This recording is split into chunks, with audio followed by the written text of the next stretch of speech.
Hi, my name's Phil and I like talking about politics. In this video I'd like to discuss the extent to which people are intending to vote tactically on a large scale for the first time since 1997. But unlike on that occasion, the voting will be based on voters' Brexit positions. But first, if you'd like to receive notifications of future videos, then please subscribe to the channel and click the bell icon. So in a general election, each party puts forward its manifesto of their main policies. Of course, these are the promises that we make. If that party finds itself in government, then the pact that it has made with the people essentially follows that they will enact all of those policies promised in their manifesto. This is why the Brexit Party will not be producing a manifesto. They have no policies to publish. Nigel Farage did actually say that he would be bringing out a manifesto, but then later said JK lol. But the point is that there are a wide range of policies offered. Some of them will be the ones the party leadership genuinely really wants to put in place and would find appeal with the bulk of their membership.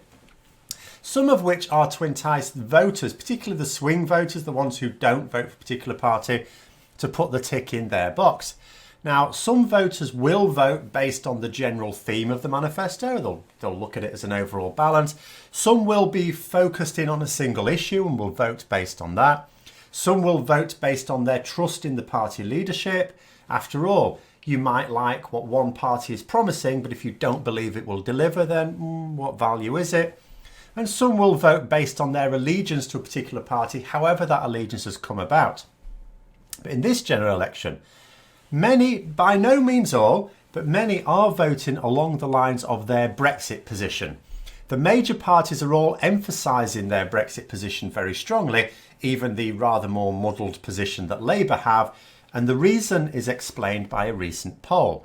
So YouGov conducted a poll, although there's been other ones as well with similar results, asking people about whether they identify with a political party and whether they identify with a Brexit position. So the results showed that 33% of those intending to vote do not identify with a party at all. So these are what you would call the swing voters. These are the people who they're not going to vote for a party out of habit or because they are the only party that expresses their core values, like in my case, but their vote is up for grabs for whichever candidate or party grabs their attention with a policy that is important to them. These are the people who may vote Labour one election and Conservative the next, which always seems to be a very different prospect.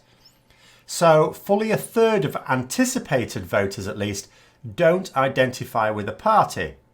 But what about Brexit? Well, the same poll indicated that only 15% of people don't have a firm position on Brexit. That's only 15% who don't identify as either leave or remain. They either don't know which is best or they don't care. 41% identified as leave, 45% identified as remain. Yes, I know that adds up to 101% the way they're working out their rounding off. Now, that doesn't mean that roughly 85% of people, the ones who have a definite Brexit position, will vote based on that position. The results don't necessarily say what proportion of leavers and remainers will use their vote purely on that basis. It just means that that's their position they have. It also didn't explore really whether of the voters who will use their vote to back up their Brexit position, what their focus would be. Will they, for example, will they vote for the party that most closely matches their Brexit position? Or will they vote tactically against the party that most challenges their Brexit position? And this matters because in a Labour Conservative marginal, for example, with a voter who prefers the Liberal Democrat position, their vote has an impact and they have a decision to make. If they say, well, I like the position the Liberal Democrats have in terms of Brexit, and so I'm going to vote Liberal Democrat, in a Labour Conservative marginal, they make a Conservative victory more likely. If they say, right, I really want to stop Brexit, so I'm going to vote tactically. I will vote for Labour even though I don't approve of their Brexit position, but I will do that to stop the Conservatives getting in. Then voting for Labour in that scenario makes a Conservative win less likely. And What the polls don't do is indicate how people are likely to vote along those lines. So where we stand on that, as far as I can tell, is a bit of an unknown. Now, obviously, when you look at Labour's messy Brexit stance, which they are not wanting to talk about during this campaign at all, of course, it's not going to attract any voters who want to vote based on the party that backs up their Brexit preference, because the Labour's Brexit position does not match anyone's preference, anyone's at all, including the people who decided that that was their position. However, it can attract tactical votes against Conservative and Brexit Party candidates. Now, I'm not talking about Brexit at all. Labour were hoping to attract Leave supporters with more domestic policies. But the polls have also been showing that this is having no effect whatsoever. The number of people that would have, the number of Leave voters that would have voted Labour before the campaign started is the same proportion that would do now. So it's made no impact whatever. But in a nod to the effect that Brexit as a policy has, the Liberal Democrats have pretty much been pushing nothing but their Brexit position in the hopes of nicking more Conservative supporters. Again, polls are showing that they're not making headway either. So in other words, it looks like of all the Conservative voters or former Conservative voters the Liberal Democrats were going to nick, they basically nicked them. So it'll be interesting to see whether or not either or both of those parties decides to change their tactics for the rest of the campaign based on these polls. But one little result did show up in the polls that is both interesting and, for me, worrying, is that 62% of Leavers feel very strongly about their position, with only 58% feeling very strongly on the Remain side. Obviously, those who feel strongly about that position are the ones who are much more likely to make their vote Brexit dependent and not worry about other policies. So someone who feels less strongly may consider their Brexit position to be a preference, but perhaps their habitual voting behaviour or concern for other policies may take precedence. For example, a Remainer might still vote Conservative if they believe Boris Johnson really will fund the NHS, really will get a deal with the EU, and they don't trust Jeremy Corbyn. On the other hand, a Leaver might vote Labour because they want free broadband, or they just know that Boris Johnson isn't going to fund public services and isn't going to get a deal with the EU. So even if it risks not leaving the EU at all due to another referendum, they may do that.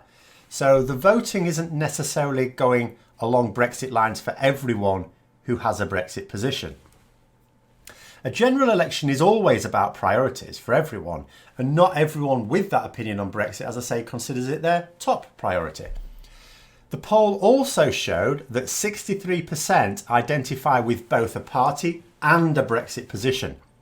This means that you have nearly 2/3 of anticipated voters who may have to choose between their party identification and their Brexit identification if the two are not compatible, or if they decide to vote tactically and that's not compatible.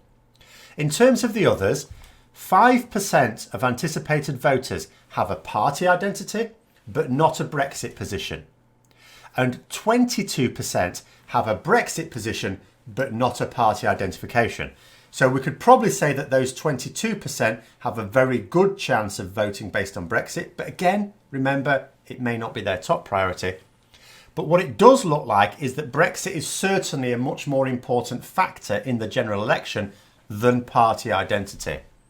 And this is what could be worrying for Remain, because even though a single issue referendum on this would almost certainly return a Remain result, even Brexiteers say that, the issue is the Conservatives have a clear position on Brexit, albeit a dishonest one, but it is certainly a we are leaving the EU and we are leaving in January if you give us a majority. And they have a good chance of forming that majority government. Labour have a chance of forming a government, but do not have a clear Brexit position. If you ask them in the referendum, will you campaign for Leave or Remain? The answer is we haven't decided, and they're not going to decide. The other parties all have a fairly clear Brexit position, but they don't have a chance of forming a government. And bear in mind that most voters in the UK, and this is in every general election, it hasn't changed since, most voters in the UK will vote for whichever of the two big parties, Labour or the Conservatives, seem the least contemptible to them.